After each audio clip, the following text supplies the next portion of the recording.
wameona kwamba ground imeteleza, wameanza programs ambazo zinaitwa empowerment programs. Wanakuja kwa Harambee, wanapeana milioni 1, milioni 20, milioni 5. Hawa watu wametoa wapi pesa hizi zote? Wacha niwaambie. Ile tenda ya kuprint pesa Kenya hii walikataa isijulikane. Wakatumia hiyo government seal, wameprint pesa, wameka kwa manyumba zao ambaye hajakuja kwa CBK. Hiyo ndio pesa wanatumia kuenda kupeana empowerment programs.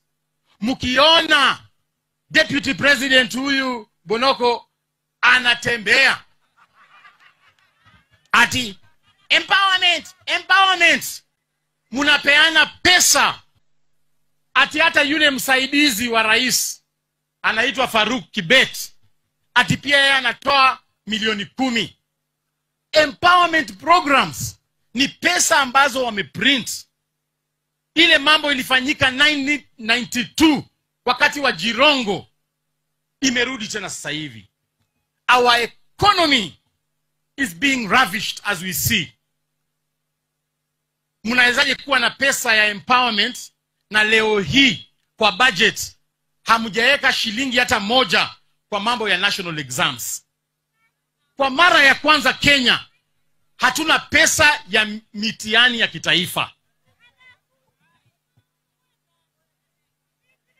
Leo nimeshangaa ati county commissioner anasema watoto wasikuje hapa wakati wa kupeana pesa.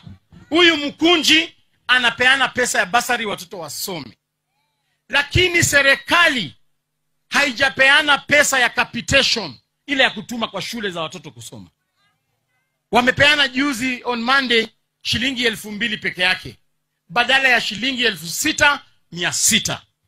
We want to put the government on check.